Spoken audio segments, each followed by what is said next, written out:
Your suffering is not coming from your life. It's coming from believing every thought your mind produces. And Buddhism teaches that the moment you stop identifying with your thoughts, suffering begins to loosen its grip. You are not your thoughts. You are the one who hears them. And that distinction can change everything. Right now, your mind is talking. It's replaying the past, predicting the future, judging you, judging others. It says things like, I'm behind, I'm broken, I'll never fix this, they don't care about me. And the danger is not that these thoughts appear. The danger is that you believe they're you. Buddhism teaches that thoughts are events in consciousness, not identity. They're weather passing through the sky of awareness. You are the sky, not the storm.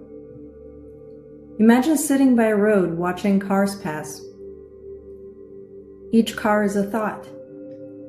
Some are loud, some are ugly, some are beautiful, some are terrifying.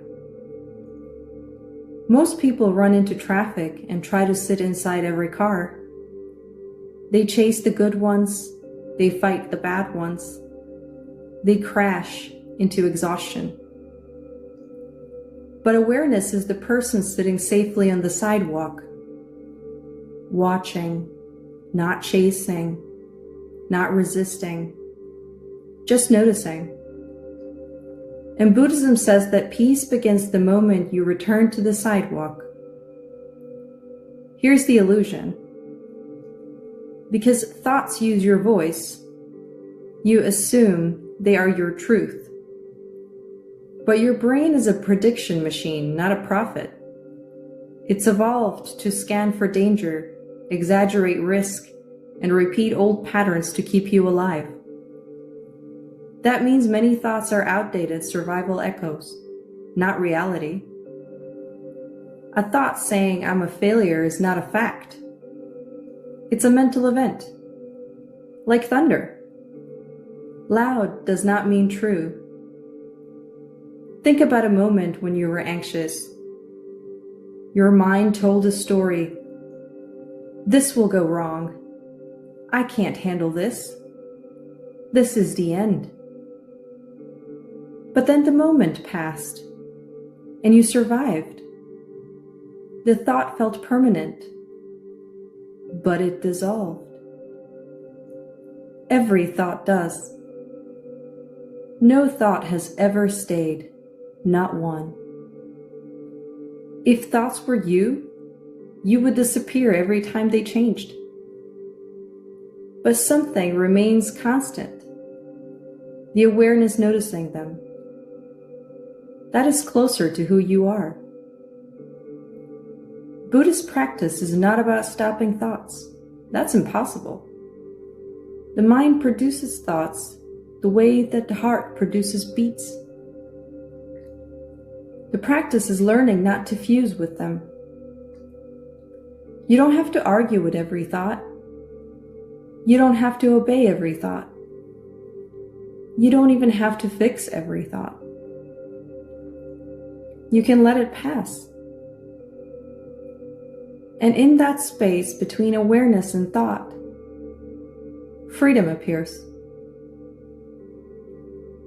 Picture sitting in a movie theater.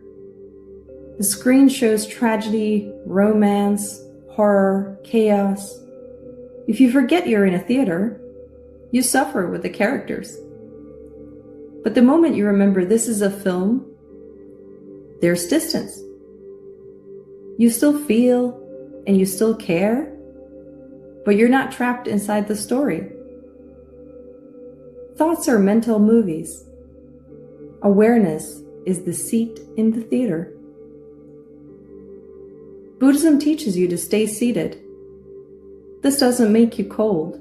It makes you clear. You can still think, plan, create, and reflect.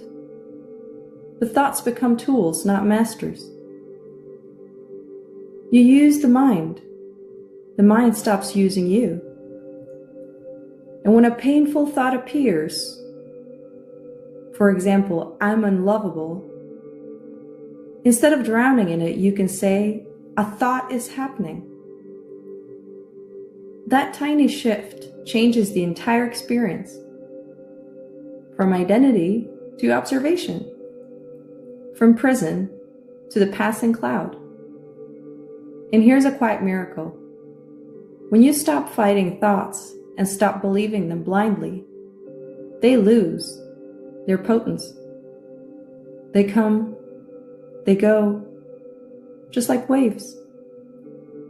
And you discover something stable underneath them, a presence that was always there, untouched, whole, silent. That presence is not damaged by your past, not threatened by your future. It's simply aware. And Buddhism says, rest there. That is home. You are not broken because your mind is loud. You're human. The goal is not silence. The goal is relationship. To see thoughts as visitors, not rulers. To let them knock without giving them the keys. And when you practice this gently, again and again, you realize the mind is a tool. Awareness is who you are. And suffering shrinks the moment you stop confusing the two.